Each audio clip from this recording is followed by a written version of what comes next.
Before we get to your scheduled video, please remember that likes and comments tell YouTube to promote our work to other people, and subscribing to the channel tells you when something new drops. You can also head to the link tree in the description to peruse my books, join us on Discord, or support us on Patreon. You can get episodes of Journey of Wrestling and Violent Profiles early, as well as a load of other treats. Even just $1 a month earns you a name drop for being cool. Thanks for listening, and enjoy the show. Greetings and salutations, my fellow high school football mascots that are strangely alluring in their costumes. It is I, Eric J. Chucky, joined as always by the boy. Hey! This is the Two Nerds Podcast, and we're here to talk about cool people for the whole half hour. A guy from Ohio. Next name in 10 minutes. In the meantime, please enjoy the sounds of train. Hey, hey, hey. Hey, hey, hey. Passion Killer 7-Eleven and Rob. Let's talk about movies we didn't see. You sure you don't want me to just sing Train for the next half hour? I so want you to do that, but we'll get DMCA. That's fair. I will be too good. This is Two Nerds Don't Go to the Movies. We don't go to the movies that much, and we look at movies that came out and explain why we didn't see them, or why we're going to see them at some point. That's the plot. See how easy that is? Writers of fucking Wikipedia articles? This is 2023 American comedy horror podcast drama based on a novel by Eric J. Chucky, COLT REGAN, Demon Hunter, which you can buy right now, available. Hey, there's blurb, there's a thing for that now. I'm just trying to get some extra money don't for bring old your Jay Eric. Sherman in. Hey. No, but buy the books. Yeah. So, first up is Mr. Harrigan's Phone, the sequel to Mr. Holland's Opus.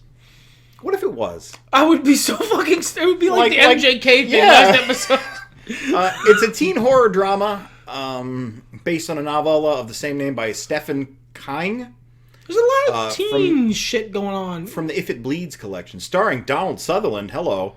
Well, that doesn't seem right. That's going to end poorly. I remember his last horror movie. Well, also, I have the clearest image of Donald Sutherland in Steve Buscemi's Greetings, Fellow Kids outfit.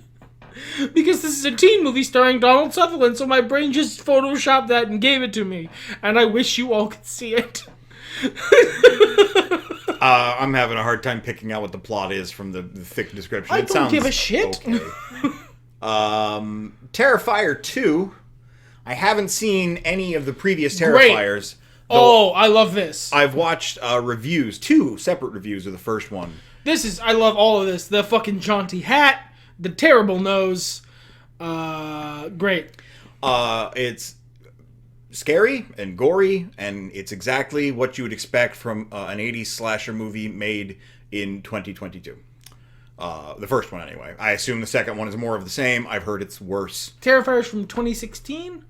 And, yeah, okay. I would want to see the first one first, but this is just going to end up being another fucking horror movie that goes on the list and never gets watched. I mean, I'm going to write it here, but it's been in my to-watch since since the short came out, actually. That poster is just such a good slasher movie poster that it immediately drew me in. Yeah. And I can tell you with confidence, the content of the movie backs it up. Lyle Crocodile. Oh, I mean, I haven't seen this because the name is Lyle Crocodile, but tell us more. It's starring Javier Bardem, Constance Wu, Scoot McNairy's back. There he is. There's old Scoot. And Shawn Mendes. Just tell me what the movie's about. I just see you as like the fucking absurdly fucking shaded in sad Wojak. Please, just a crumb of plot synopsis. Just basically any picture of oh god, I've forgotten his name. Incredibly famous artist, does a lot of watercolors in Japan. Is the guy who did Vampire Hunter D's like biggest art. Final Fantasy guy. No, no, that's a musician. Yeah, it's the musician. His name is escaping me. Anyway, Google any picture of the Final Fantasy art guy. Well, now not I Belts can't, guy. Now I can't fucking. I know, right? Amano. Yes, Yoshitaka Amano. If you just Google any picture of him where he's not smiling, and most of them he's not, that's how I feel. I'm very tired of this behavior. I almost personally want to go in, read these plots, and add like a fucking premise or something at the beginning so that I can go here and be like, I don't know, do I want to fucking see this movie? Oh, no. This is a film for children. I don't hate children's films, but this is a little bit too much. Some children's films are films that are just good films that are designed so that children can watch them and feel included. Some of them are awful fucking garbage that is made because kids don't know any better. Lyle Crocodile strikes me as the second. It strikes me as the first. It's got a lot of heart, I think. It just seems very soft and fun. Maybe with some wacky, zany fun. It looks like it was given... Like, I would say this without the gravitas, I would put this in a class perhaps with the Muppets movies. Again, without the gravitas of being the Muppets, I don't think 20 years from now we're going to be swimming in Lyle crocodiles. But I think it's that kind of tone, just based on what I've seen. I still don't want to watch it. Amsterdam, I know what it says. This is a Christian podcast. We wanted to watch this. 2022 comedy horror team podcast. Yeah. Coming of age. Honestly, this is already on my movie list. This is part of our just woke. A general movie list. Because, like... I heard it wasn't great. But the trailers were so fucking good. And you know what? You know what? I'm going to put it back on the list. I'm going to put it on this list specifically. And you know why? I want more trailers that look better than the movie is. Because this trailer absolutely sold me on this when I saw it in the theater. I am so tired of trailers that look like shit. No one cuts a fucking trailer anymore. No, I can't recall. I mean, I guess this, but I can't recall the last movie I saw where the trailer was... Like fucking Bullet Train, but then they showed me Bullet Train. The whole movie? I'll still watch it again, but come on, man. Leave something for the fucking 2 hours. You'll watch the director's cut, the 2 hours cut, as opposed to the one I already saw. I don't remember what the plot. These three are doing crimes. They're and that scam sounds artists. great. This is a trio of scam people, and they have adventures, and it's old times. Yeah, you got it. You nailed it. 1,000. Nothing needed to be added. Tar. Fuck you. What? Kate Blanchett. It's the downfall of fictional composer and conductor Lydia Tarr. Julian Glover, Mark Strong. This is probably good. Yeah. Speaking of Mr. Holland's opus, I wonder if it's not like a really downbeat kind of thing like that. This feels like it'll probably be a psychologically similar movie to Black Swan. Oh, God. A movie about the stresses of perfectionism. Will there be a lesbian scene? I mean, I can't promise that, but Kate Blanchett's in the movie, and you can always hope. All right, well. Trust to hope. Hellraiser. What? It is a reboot. Fucking excuse me? Mm-hmm. David Goyer? Oh, boy. It's gonna be full of that flavor.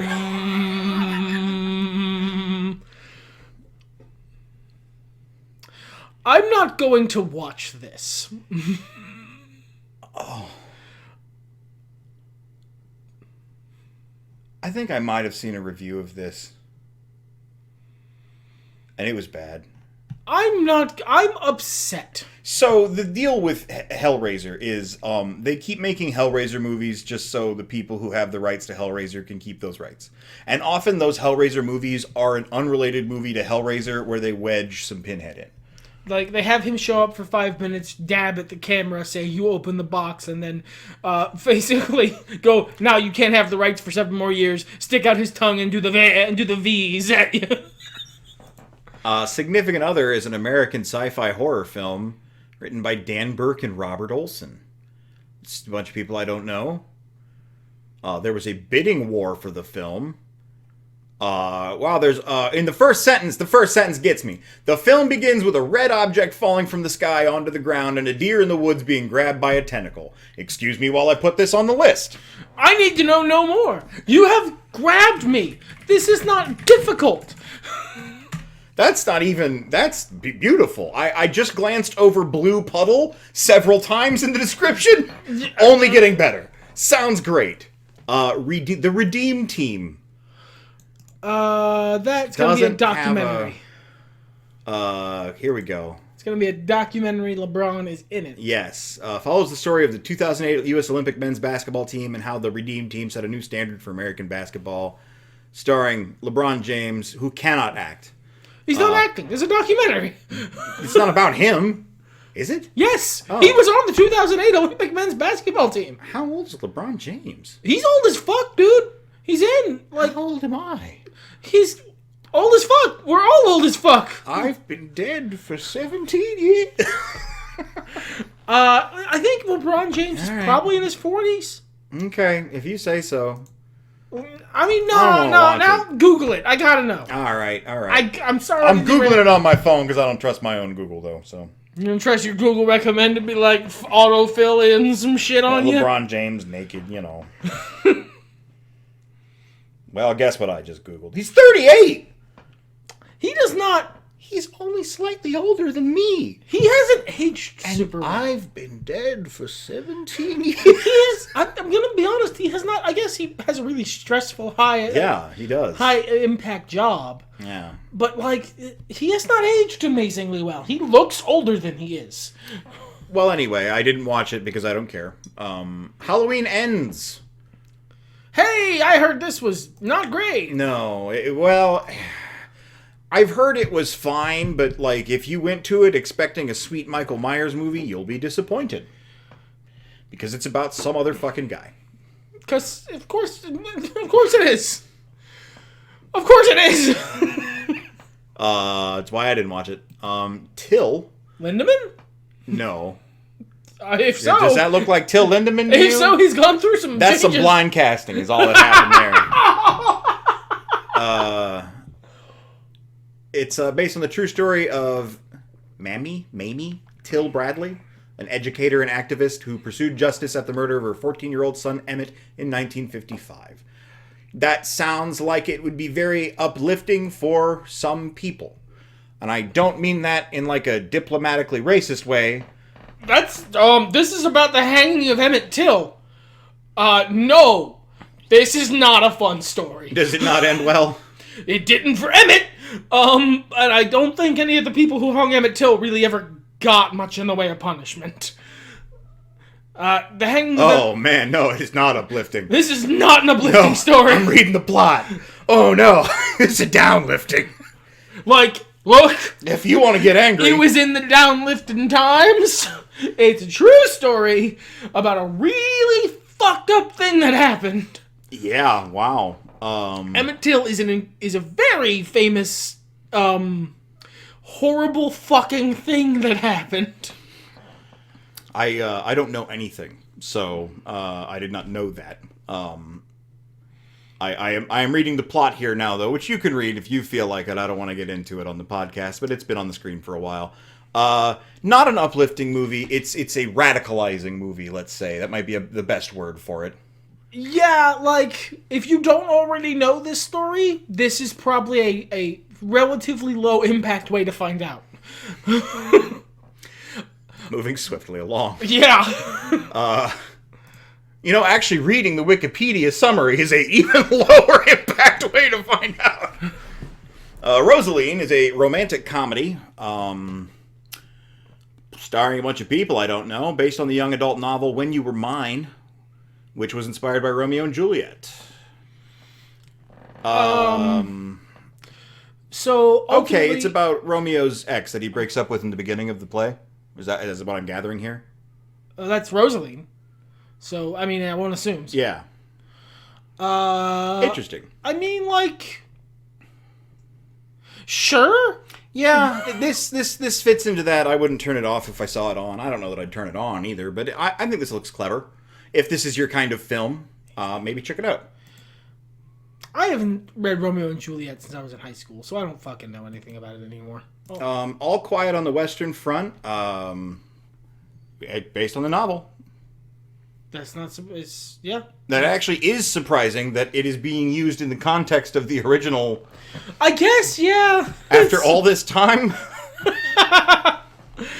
I mean, this seems like a movie that's more than old enough. Because, like, the original movie that was adapted from this book is fucking really old at this point, right? Oh, yeah. So, I feel like this is old enough that it absolutely could have, like, another adaptation. This is this is perfectly fair. It's an interesting story. Not my bag, really, but... Not really mine either. But I'm glad it exists. I'll say that. Raymond and Ray, these are the Property Brothers. Yes, okay. Ewan McGregor, Ethan Hawke. Hey, hold on. If the Property Brothers were Ewan McGregor and Ethan Hawke, that would make it much more interesting. It looks like slice of life about addiction recovery. Oh, okay. That's a good movie for somebody. Yeah. Uplifting, I'm sure. That's a good movie for the actors who are in it. Sometimes an actor wants to do a movie that's just like solid, good acting. If you want to watch BoJack Horseman in 100 minutes, there you go. Stars at Noon. Romantic thriller. This is about vampires? By Claire Denis. Oh, Denis. It's French. Okay. I mean, she kind of looks like a Denis, if I'm being honest. That's interesting. It's a COVID movie. Oh, I thought you read there were vampires. No, you were just guessing based on the cover. Which looks like it's a vampire novel. Well, I was kind of interested in Nicaraguan COVID-19 vampires. Like, that's enough verbs and adjectives. Do the vampires get COVID? Oh, no. But what if they spread it? They don't suffer from it. And that's the tragedy of the romance, is they want to smooch, but he's like forever COVID. Oh, my God. Oh, my heart. We just made a better movie. Jesus. The Curse of Bridge Hollow. I like to do these where it sounds like we had to edit. Which you know I don't do. Comedy horror film. Marlon Wayans. Kelly Rowland. Some other people. It's a Netflix movie. I'm going to guess a kid's movie. When Stingy Jack brings Halloween decorations to life, a Brooklyn transplant and her dad must save their small New England town. Stingy Jack. Stingy Jack. That's got a hyperlink.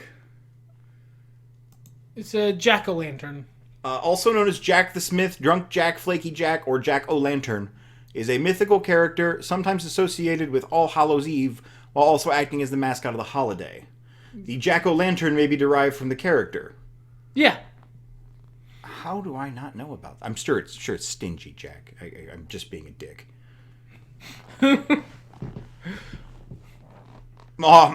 Jack stuck the now transmogrified Satan (coin) into his pocket. Yeah, he stole it. Okay. Interesting. I've literally never heard of that. Bitch ass. Well, alright. Fucking look at that poster.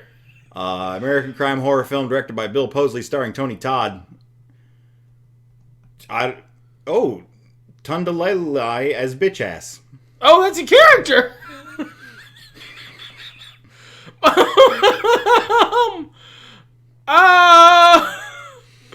I mean, it's not going on the list, but I rate it. I'm glad you exist, friend. Yeah. The School for Good and Evil. I don't know if I have time for this. This looks insufferably twee. It just looks like it takes a lot of time to say nothing. Maybe it's really good. I don't fucking know. Maybe it is. I have no idea. But just this poster makes me tired. Makes me very tired. Yeah. Why do I know the name Paul Feig? Well, were you at that party with him when he pointed to that duck? In 2007? No, I was 18. Let's see. Oh. Freaks and Geeks? Oh, he's directed such fine films as Bridesmaids, The Heat, Spy, Ghostbusters, and Last Christmas. Yep. Okay. That's why I know him. Okay. Well, I don't think I'm gonna watch the no, I don't think. the School for Good and Evil. The Good Nurse. As opposed to the Bad Nurse. Again, 20 minutes in Photoshop. I really... Who got paid for this? Photoshop? How? I could make that in GIMP.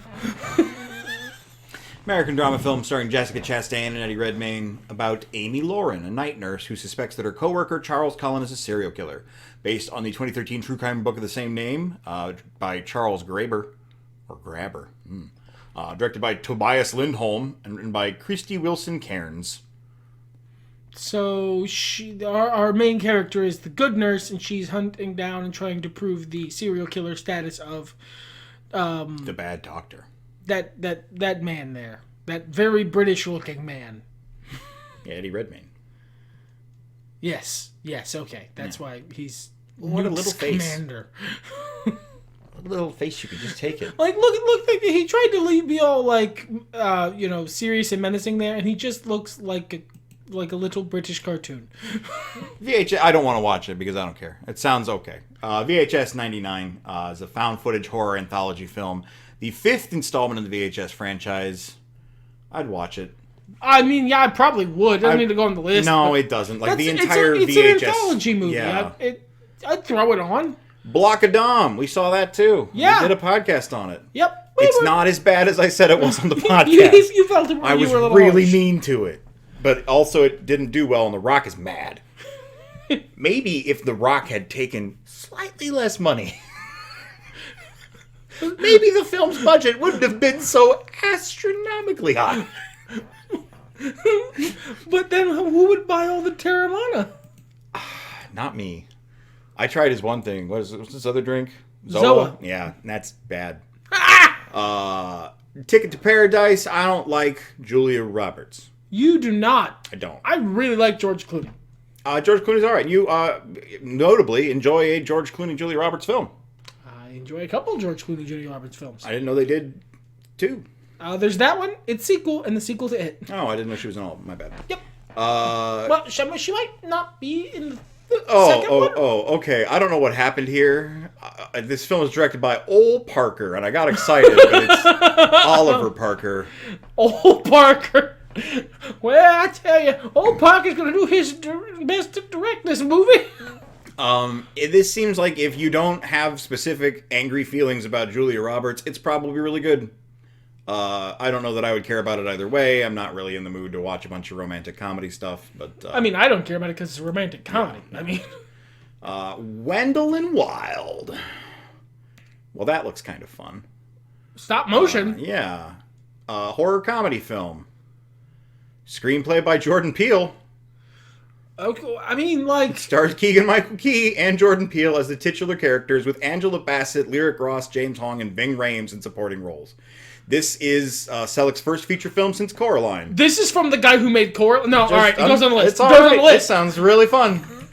Dude, fucking Coraline is a very simple movie, but it's one of the most visually arresting things I've ever seen. Young Cat Elliott lives in a root beer brewery. Sold! It's great. Sold! It's great. The Banshees of Inisherin, a dark tragicomedy film. Movie film for theaters for promotion of glorious Kazakhstan. Colin Farrell and Brendan Gleeson.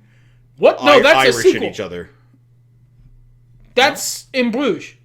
I mean, I don't know if they're the same characters. They might not be, but that's Colin Farrell and Brendan Gleeson are in Bruges, right? I don't know.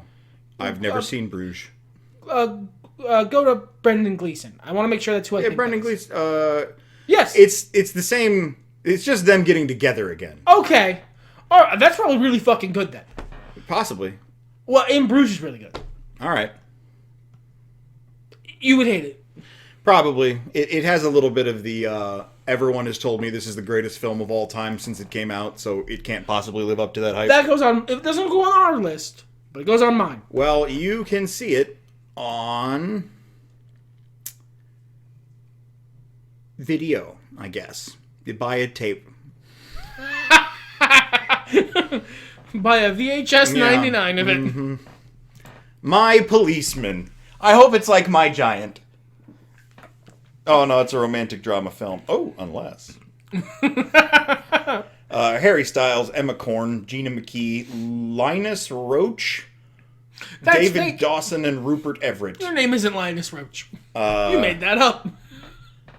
That's a fake name. Retirees Marion and Tom live in the English seaside town of Peacehaven. Bet you that's a real town. And I'm from Dickfuck. He probably is. This is a hyperlink. To the town of Peacehaven, yep. East Sussex. I don't care. I don't care about your policeman. After sun, really cold. It's called night? We have a word for that? It's starring an 11-year-old Scottish girl in the 90s with her father at a Turkish resort on the eve of his 31st birthday. It's a drama film. It's probably really good. Yeah. But I don't give a shit about it. Yeah, I'm not a fan of children. Don't care for them. Detective Knight Rogue. That's just a bunch of nouns. They just keep... That's just a bunch of fucking nouns. That's a bunch of vaguely Batman adjacent nouns. Starring First Take Willis. Wow. Okay. Jimmy Jean-Louis. I like him. It's a cop, does cop things. While grumbling and never doing a second take. The Return of Tanya Tucker featuring Brandi Carlile is a documentary about the return of Tanya Tucker featuring Brandi Carlile. And that'd be why I didn't watch that. I don't really care about either artist. I'm sure it's very uplifting. Armageddon time. I'm sure it's very uplifting. It's a fucking coming-of-age drama. God, alright. Starring Anne Hathaway, Jeremy Strong, Anthony Hopkins. Am I old? Or have things changed? Because Yes to both, man. I don't feel like there were this many coming-of-age teenager movies when I was a coming-of-age teenager. Well, okay, so we don't talk about this a lot because it's stewed in negative connotations. But please remember the reason we started this series on the podcast is because everybody on the internet bitches that there's nothing out there but superhero films. From fucking January to December, 72 superhero films drop every month and literally nothing else. I wish. So what really is the situation is there's a lot more fucking movies, period. Because I feel like I'm drowning in teenage coming-of-age comedy, drama, horror, thriller, fucking by the woke bitch. division of whatever. Don't call it that. Jesus. Look, Armageddon time. Whatever. If that's your kind of film, I'm sure it's fine. Those are good actors. Call Jane. It's a drama starring Elizabeth Banks as a suburban housewife in the 1960s who deals with a life-threatening pregnancy. Also stars Sigourney Weaver, Chris Messina, Kate Mara, and a lot of other people I don't know. Is that it? Yep. This is just a movie about I'm pregnant. Fuck. Oh, okay, there's more. She comes across the Janes, an underground network of women who take risks to provide abortions to pregnant women. Oh, so that's why this movie exists. I think it's an uplifting film. It'll be more uplifting for some than others, and some people will think it's uplifting. Causeway, that joke has got to die soon, because no one's going to be able to understand what the fuck I'm saying. Psychological drama. Jennifer Lawrence. Oh, she still has a career, huh? Okay. Yeah, good for you. She's a soldier. She gets a TBI in an IED explosion, and then has to deal with that. With have brain no work, I can't cope. So this is her attempt at a comeback, I'm guessing. What has she been up to since? Good Lord, I don't need her fucking life story. What did she do? Last I heard, she just made Don't Look Up, but everyone thought it was really smug.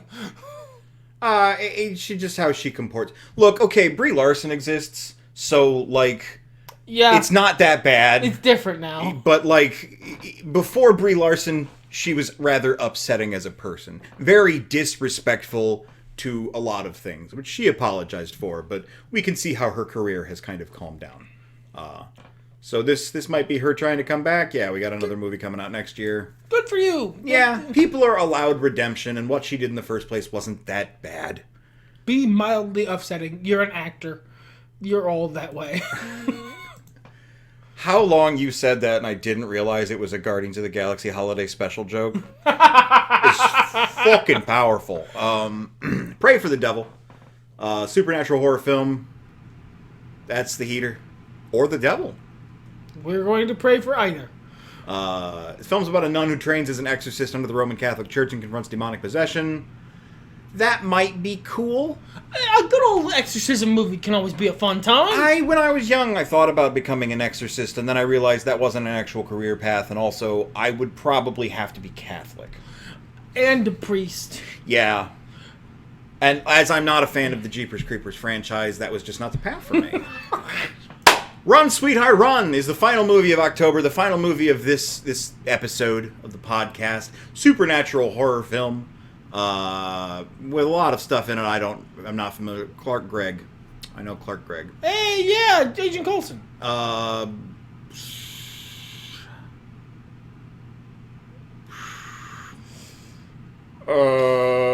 there's a lot of, Boy, there's a lot of paragraphs here where nothing is happening. Man, this is supposed to be a horror movie, right? Wait, where's the supernatural part? Desperate for tampons.